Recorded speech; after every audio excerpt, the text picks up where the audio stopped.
let's just set the table with what we've got this weekend and what we've really had. It's not just November, it's November into December, and we have been given perhaps a record-breaking number of ranked-on-ranked matchups. So that was the lead to Wednesday's court report. Last season, in total, in non-conference play prior to the NCAA tournament, which, of course, would up the number of non-conference notable matchups. But before we get to the bracket stuff, we had a total of 31 ranked-on-ranked games. The year before that, it was 28. The year before that, it was also somewhere in the mid-20s. This year, by the end of this weekend, we will already be at 36, with more to come next week and the week after and the week after that. When you factor in, Duke plays at Michigan in February, and we've got a couple more. You've got Ohio State, Virginia. Maybe those will be ranked teams. You've got Baylor against Louisville in February. Maybe those will be 2 ranked teams when that game happens. We really might have as many as 50 ranked matchups in the non-conference portion of the schedule. And then when you bring in the inevitability of intra-conference play in January, February, and into March, we are going to cruise past more than 100 ranked matchups in college basketball this season. I mean, we could get to 100, 120, 125 or so. And it is, off to a tremendous, tremendous start. There are 6 more this weekend. There are more ranked matchups this weekend than we can even put into the top the Final Four and 1, which is incredible. We are going to have 2 more top 10 matchups this weekend, with Iowa State at Purdue on CBS and Duke at Michigan State. That will give us 5 already this season, top 10 games. We had Purdue and Alabama on November 13th. We had UConn and BYU on November 15th. We had Arizona and UConn on November 19th, and now 2 more this weekend. Just top 10 matchups, period. So it's been a tremendous start to the season, and I wrote it not just because it's notable. I really think it could set the record for most ranked games in non-conference competition in the history of sport, particularly when you look at when the calendar starts now. And there used to not be nearly as many non-conference games, 30, 40, 50, 60 years ago is what we have now. So we really might have more this season than any other before. And I wanted to bring it up so that the coach, kind of behind the scenes, what happens around this time of year is coaching staffs, director of basketball operations, folks in athletic departments, they're having extremely informal, hey, maybe next year might we be able to do this, or I want you to get you into this MTE next year. Could you do this? Some of those decisions have made, some of them haven't. But over the next 3, 4, 5 months, those decisions will get decided. And I wanted to acknowledge it now so that the high majors that are, trying to keep this up is the point. Don't stop doing this. This should essentially be the standard, because the more great matchups we can have, the better. And it is a combination. It's the MTE stuff. Players era was obviously a factor in this because we had a number of ranked games in that one. TV influences it with your ACC, SEC challenge. There's no doubt about it. There's stuff like that also forces the hand. But coaches do ultimately have to opt into this as well.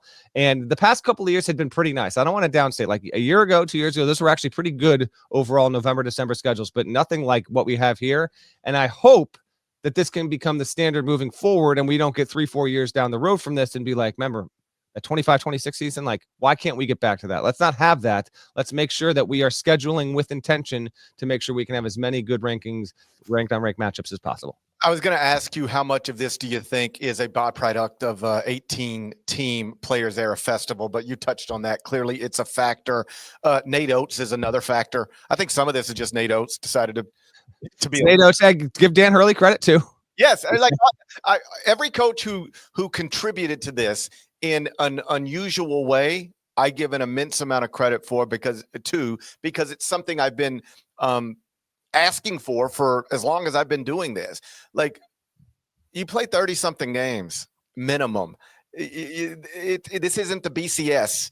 If you're a legitimately good program, great program, being run the right way, you can afford to take a loss in November or December in a high-profile game and live to see another day.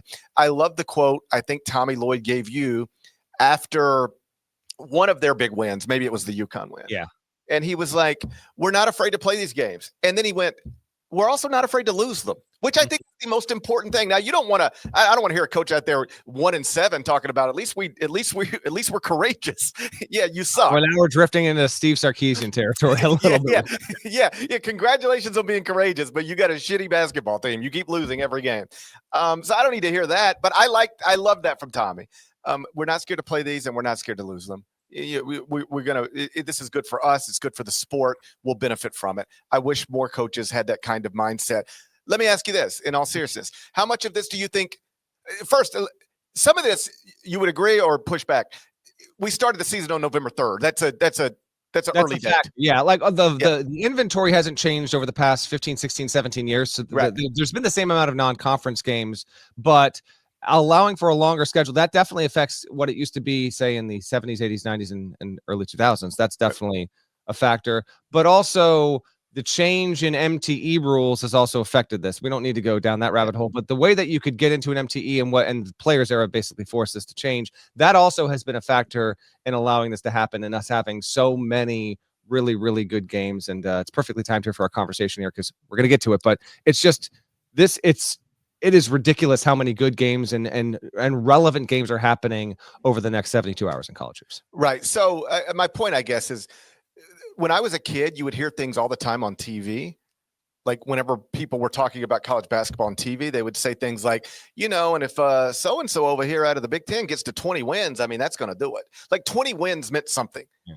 And you would hear people say things like, this coach he's had 7 straight 20-win seasons. And it's like, okay, maybe that used to matter, but it does not matter anymore. 20 wins doesn't. And this was a little bit like, well, when you start the season on November 3rd, you're going to get more good games in November than you would if you started the season on November 11th, whatever. Here's the question I'm going to ask you.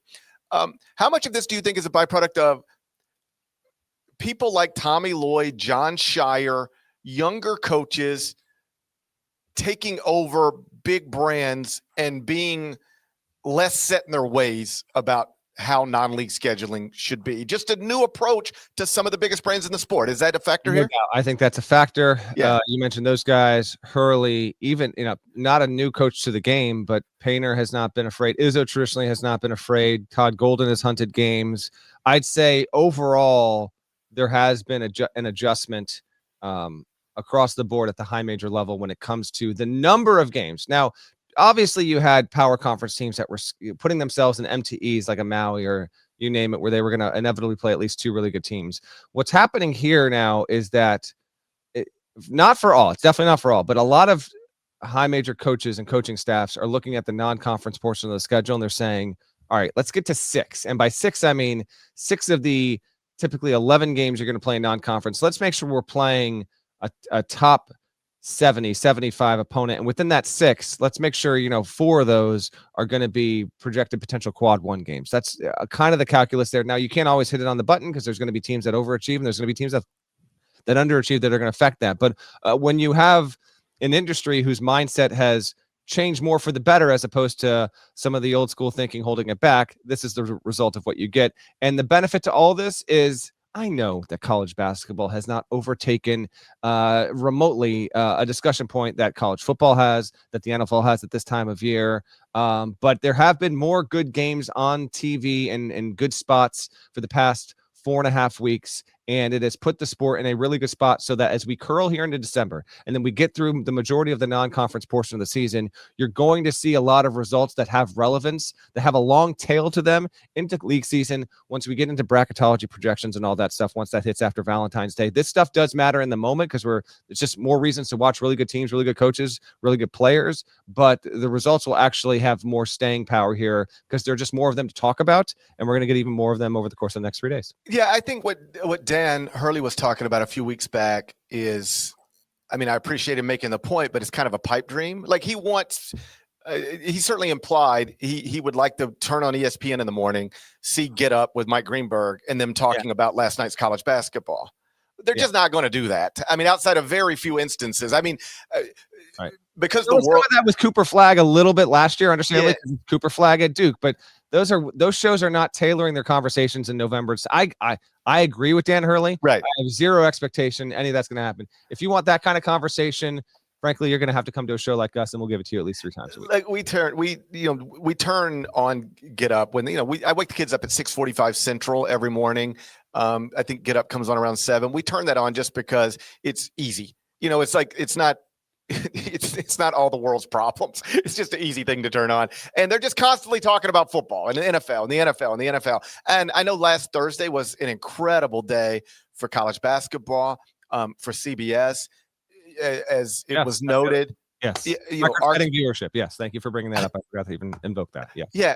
So what was the number for It was like Arkansas Duke? 6.8 something million, almost 7 million. It was the Duke versus Arkansas on Thanksgiving night. To be clear, coming out of the best viewed regular season NFL game, Cowboys Chiefs, on CBS since CBS reacquired the NFL in '98. That's a factor, but regardless, more people watched and more televisions were tuned into Duke versus Arkansas on Thanksgiving night than any regular season game on any network since 1993 when it was Indiana Purdue on CBS. So that's how widely viewed that game was in particular. And just yet another data point with some context needed around it as to why this season's got off to such a high publicized and good start. All of that is great. My point was largely incredible college basketball viewership.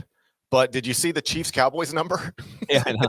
It was 50. It was either 52 or 55 million. Yeah, they got like 50 million more people. Correct. Yeah.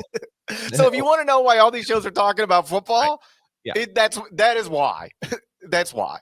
But it did put Cameron Boozer in front of roughly 6 million people, right? And that is better than what we would get in a different year. So I don't think the goal can get to be let's dominate the sports conversation in November. Lane Kiffin does that.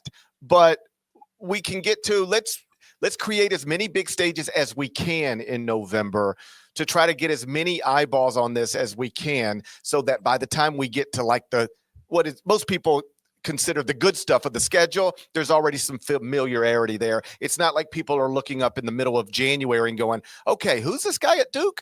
Oh, right. No, he's the one that went big against John Calipari on Thanksgiving night after Cowboys Chiefs. Like there's a reference point there. And that's why all of this stuff is good.